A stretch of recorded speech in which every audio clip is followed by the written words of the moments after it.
Halo semuanya, apa kabarnya? Semoga teman-teman semua di dalam keadaan sehat, dilancarkan pekerjaan maupun usahanya. Amin. Ya, pada video kali ini saya mau mengajak teman-teman menyaksikan kritik masyarakat netizen yang masih tidak puas dengan proses berjalannya Pilpres ini. Sebenarnya dari pra pencoblosan pun sudah banyak protes netizen, misalnya presiden yang tidak netral gitu ya, putusan MK dan ditambah dengan penggelembungan suara untuk paslon tertentu yang lompatannya itu bisa jauh banget dari DPT bahkan melampaui gitu, dan ini menimbulkan ketidakpuasan pada diri netizen Indonesia. Nah, bagaimana videonya? Coba kita simak dulu bareng-bareng.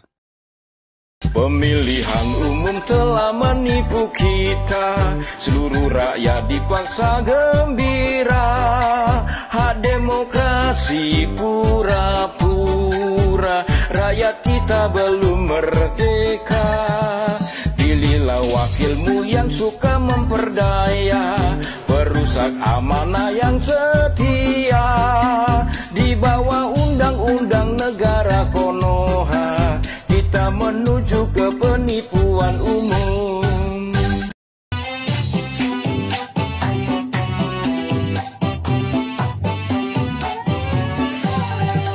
Pemilihan umum telah menipu kita, seluruh rakyat dipaksa gembira. Hak demokrasi pura-pura, rakyat kita belum merdeka. Pilihlah wakilmu yang sudah memperdaya, perusak amanah tak setia. Di bawah undang-undang negara Konoha, kita menuju ke penipuan umum. Nafsu ingin berkuasa, Memang luar biasa, halalkan segala cara, tabrak semuanya. gak peduli etika, Aku bingung melihatnya. hanya ada di Wakanda. Pernah percaya padanya, Memang manis janjinya, terbuai gimmick-gimmicknya. itulah cilakanya. Wajarlah aku kecewa, Resah mau marah, malah begini ujungnya. yang bener aja. Sekarang aku berjanji, tak mau lagi ku diperdaya. Bicara hati pakai logika, nyanyian orang-orang merdeka. Sekarang aku berjanji, pilihanku asal bukan dia. Wakanda bukan milikmu saja, ku bernyanyi untuk bersuara. Ya, ini ya yang dimaksud Pak Anies Baswedan ketika di debat Capres dia berkata, Wakanda nomor Indonesia forever. Maksudnya bagi sebagian orang mengkritik itu masih menakutkan karena memang banyak kejadian gitu bisa kita lihat di medsos, yang dikritik kadang nggak melapor, tapi tim sesnya, relawannya nih, terutama nih ketua relawan inilah, relawan itulah, itu suka banget melaporkan. Kemarin tuh Mas Butet dilaporkan walaupun akhirnya dicabut. Nah, hal-hal seperti ini yang saya tidak paham gitu ya, kenapa begitu agresif melaporkan orang. Karena menurut saya selama dia mengkritik sekeras apapun itu tidak perlu dilaporkan karena itulah demokrasi. Kecuali sudah bikin fitnah, sebar hoax, ya itu boleh dipertimbangkan untuk dilaporkan. Itu pun masih menurut saya harus tahap dipertimbangkan karena ada kesempatan kita untuk mengklarifikasi. Kecuali si orang tersebut terus memproduksi konten hoax. Nah, ini baru mungkin harus ditindak karena dia terus memproduksi kebohongan. Tapi kalau sekali tidak sengaja atau dua kali tidak sengaja gitu, menurut saya itu pun masih dipertimbangkan untuk dilaporkan. Kita harus apa ya? Harus saling menjaga hak demokrasi masing-masing gitu, teman-teman. Jangan dikit-dikit lapor gitu. Karena kalau menurut saya lapor itu jalan terakhir ya, bukan jalan pertama gitu, tapi jalan terakhir gitu ya setelah berbagai cara ditempuh, misalnya klarifikasi gitu ya, teman-teman. Jadi jangan dikit-dikit lapor agar kita tetap bebas berekspresi. Jadi kalau Pilpres ini pilih siapa, Pak? Capres? Belum sih, kita belum ada ini. Tapi ya saya lagi bilang sama keluarga juga, percuma juga kita milih karena kita udah tahu siapa yang menang. Ya, semua udah di set up, Pak. Udahlah, kalau apa namanya, makanya saya nggak mau ngomongin soal Pilpres. Kenapa? Karena ya buat apa? Itu semua udah set up. Ada rencana-rencana, Pak. Udah dari tangan-tangan di belakang layar itu udah ada bergerak. Kata siapa, Pak? Lah, ya dari MK aja kita udah tahu, Pak, apa yang terjadi di MK. Ya kan, bisa terjadi seperti itu kan, itu by design, Pak. Itu prediksi, asumsi, ada bocoran atau bagaimana tuh, Pak? Ya, tingkat tinggi kan 9 naga mereka berbicara-bicara, Pak. Saya dari 9 naga dengar, saya dari pemerintah juga dengar. Kan saya paling vokal, jadi saya bisa ngeling kemana-mana, Pak. Oke. Di situ. Aku setiap kali pindah bahasan semuanya agak ngeri ya. Cari bahasan yang lebih netral dong. Aku pindah ke Pilpres dia juga coba ngomongin ngeri. Aku ngomong pindah ke penjara dia ngobrolnya juga ngeri. Aku pindah kemana-mana dia ngobrolnya ngeri semua. Tapi ada bukti-buktinya, Pak. Kalau mau lihat WA-nya kan ada nih langsung ke capresnya, ke Kapolri langsung. Jadi bukan fitnah ya, kita bicara ini bukan fitnah gitu loh. Tapi kalau yang dapat sentuhan bansos, saya selalu katakan begini, yang namanya anggaran 492 triliun, monyet aja dibekalin, itu jadi presiden. Apalagi manusia begitu. Jadi Kemudian dari TPN Ganjar juga melihat kecurangannya itu sedemikian besar sehingga punya potensi untuk kemudian membalikan dari hasil quick kan count. anomali itu misalnya terjadi pembandingan antara suara luar negeri yang Mas Ganjar unggul di Amerika Serikat, kemudian di London, kemudian di Perancis gitu ya. Karena saya berkomunikasi dengan kawan-kawan yang melakukan quick count di sana, juga termasuk yang real count kemarin begitu ya. Tetapi ketika hal itu menjadi pattern atau pola di 2004, 2009 SBY menang, di luar negeri, dalam negeri juga menang. Kemudian 2014 Jokowi juga begitu, 19 juga begitu, kemudian juga menang di dalam negeri. Tapi kali ini betul-betul jungkir balik. Dari pola yang sama sekali 180 derajat berbeda ini saja kita sudah melihat, oh ternyata kalau yang nggak dapat sentuhan bansos itu memang murni hasilnya begitu. Tapi kalau yang dapat sentuhan bansos, saya selalu katakan begini, yang namanya anggaran 492 triliun, monyet aja dibekalin, itu jadi presiden. Apalagi manusia begitu. Jadi Ya memang gede banget ya anggaran bansos yang dikucurkan Presiden Jokowi jelang pencoblosan itu lebih besar dari anggaran COVID katanya. Dan itu yang harusnya 200.000 per bulan dirapel langsung diterima 600.000. Pertanyaannya sebenarnya dari semua ini urgensinya apa gitu ya, bahkan lebih besar terus dirapel. Nah ini urgensinya sebenarnya kan kita nggak tahu apa ya. Sebenarnya nggak apa-apa sih, yang dapat duit itu kan rakyat juga gitu ya, daripada dikorupsi memang. Penduduk Indonesia 280 juta, pemilih 205 juta. Yang datang ke TPS biasanya 80% saja. Berarti 165 juta orang. Kalau mau satu putaran berarti pemilihnya harus minimum 85 juta orang. Ada nggak calon yang bisa mendapat 150 juta orang dalam keadaan bersih? Tidak merampok suara rakyat. Yang bisa mencapai itu hanya orang yang mungkin memakai sistem yang curang. Tapi ini susah dicapai dalam satu putaran dapat 85 juta orang. Yang pertama ya, mengenai kecurangan. Caleg itu ada saksi di TPS. Partai ada saksi di TPS. Capres, cawapres, kandidat ada saksi di TPS. Di TPS ada Bawaslu.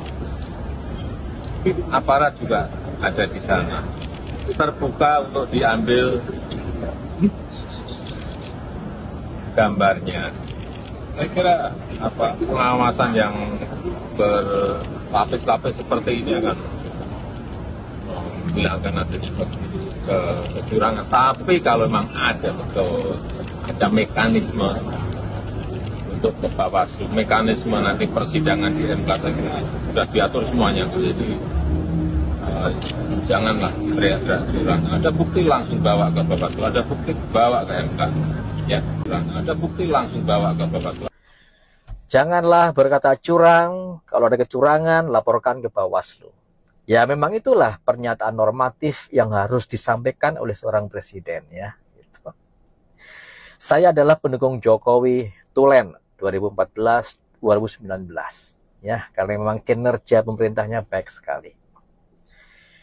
Dan saya berharap bahwa Jokowi adalah seorang negarawan sejati yang meninggalkan legasi yang baik dan sebagai role model bagi bangsa Indonesia untuk memilih pemimpinnya ke depan, ya kan? Gitu. Tapi dengan pemilu kali ini, pandangan saya ke beliau berubah 180 derajat. Ternyata beliau bukan seorang negarawan, tapi seorang politikus biasa saja yang ingin anaknya memenangkan konstelasi daripada pemilu hari ini menjadi cawapres dengan cara apapun, ya. Ya bisa kita lihat dalam film Dirty Vote, menjelaskan semuanya. Dan saya harap bangsa Indonesia akan selamat dalam 5 tahun ke depan. Dengan selamat saja sudah alhamdulillah ya. Tapi kalau berharap lebih baik, saya meragukan itu. Karena apa? Kepemimpinan 02 tidak punya track record yang mendukung untuk bisa menjalankan pemerintah dengan lebih baik. Ya, itu saja. Assalamualaikum warahmatullahi wabarakatuh. Merdeka. Mas Roy, apa yang terjadi di aplikasi Sirekap milik KPU ini akhirnya berujung panjang, mendapat sorotan tidak hanya dari petugas di lapangan tapi juga warganet di media sosial. Sebenarnya biang keroknya di mana secara teknis? Ya, sangat panjang dan saya tidak menakut-nakuti, tapi ini berbahaya. Berbahaya karena apa? Hasil dari Sirekap ini ditunggu-tunggu oleh seluruh rakyat Indonesia. 278 juta rakyat Indonesia yang sebagian besar ikut, kecuali yang belum masuk umur ya, dalam DPT itu kan tergantung pada hasil Sirekap ini.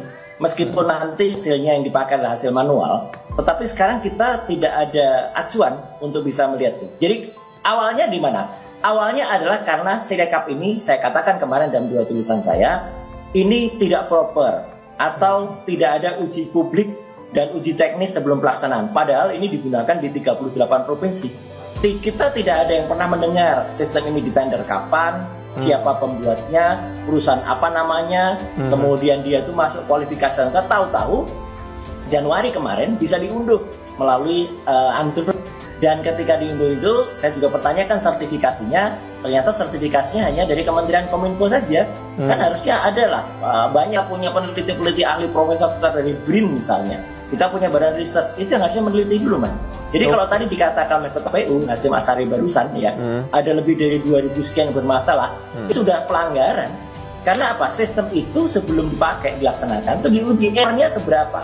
Kalau errornya katakanlah lebih dari 3% atau maksimal 5%, maka ini tidak layak, fail gitu ya, untuk dipakai. Nah, belum lagi kalau setelah kita telah ya terdapat kesalahan-kesalahan secara teknis yang quote and quote kalau orang mengatakan agak aneh gitu. Karena apa? Karena semacam terjadi automatically algorithm, ya, semacam algoritma otomatis yang bisa menambahkan angka. Karena kenapa bisa menambahkan angka? Karena nggak logis mas.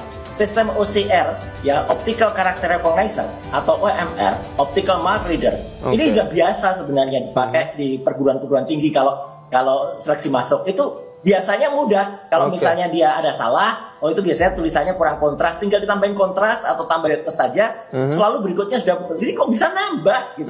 Nah, lebih-lebih yang nanti mungkin ini yang menjadi heboh ya, karena saya temukan adalah sistem ini kalau kita lihat IP-nya, IP itu Internet Protocol Address-nya, itu menunjukkan angka 170.33.13.55 itu bukan di Indonesia. Ini kenapa saya bilang? Karena itu? Karena kita punya undang-undang Perlindungan Data Pribadi nomor 27 tahun 2022 yang lalu, itu mempersyaratkan kalau ada objek-objek vital dan kemudian data penting negara harus simpan di server dalam negeri. 170.33.13.55 ini di Alien Computing Co Limited, itu di Singapura, dan dimiliki oleh perusahaan Chinese namanya Zhejiang Taobao Network. Sekali lagi, 170.33.13.55 itu milik Alien Computing Co Ltd di Singapura, milik perusahaan Zhejiang Taobao Network. Apa ada hubungan apa gitu loh perusahaan ini dipakai oleh oleh Indonesia, karena ini termasuk dalam grup Alibaba. Grup Alibaba itu ini kayak perusahaan besar yang di dalamnya ada data-data e-commerce mas. Data kita dicampur di situ. Ini artinya tidak ada jaminan keamanan data yang masuk ke Sirekap dong kalau kayak gitu. Nah, itulah makanya saya sih tidak mau suudon ya. Tetapi kalaupun tidak terjadi bocor datanya, Kalau ada apa-apa pada server di luar tersebut, kemudian datanya saya stuck atau datanya hang gitu, ya, itu kan berhenti semua. Sekarang orang kan, saya bilang, orang kan banyak yang percaya aplikasi hitung cepat gitu ya. Kenapa itu bisa terjadi? Ya, meskipun itu ilmiah, tapi kan ya kita tahu lah gitu. Ada apa di balik itu. Ya, itu ya teman-teman penjelasan dari Roy Suryo gitu teman-teman. Katanya kalau kesalahannya itu lebih dari 5% maksimal gitu ya, sebenarnya tidak layak pakai. Tapi kalau melihat kesalahan yang ada itu kan benar-benar cukup signifikan. Jadi menurut saya kesalahannya nggak minor ya, tapi memang kesalahannya itu sudah signifikan karena ada suara yang bisa jadi ratusan padahal aslinya puluhan. Nah, digitnya itu nambah. Kok bisa? Itu tadi yang dijelaskan Roy Suryo. Harusnya itu teknologi membaca itu sudah biasa, tapi kenapa ini malah nambah angkanya? Saya juga sih sebenarnya bingung. Nah, hal-hal seperti ini itu menjadi indikator-indikator yang membuat masyarakat itu sulit percaya pada pilpres, dan harusnya menurut saya sebagai negara yang sudah sering menyelenggarakan pemilu tidak perlu terjadi gitu ya teman-teman. Ya, itu dulu video kali ini teman-teman. Terima kasih buat teman-teman yang sudah menyimak sampai selesai. Jangan lupa di like videonya, di subscribe channel ini. Sampai jumpa di video saya selanjutnya.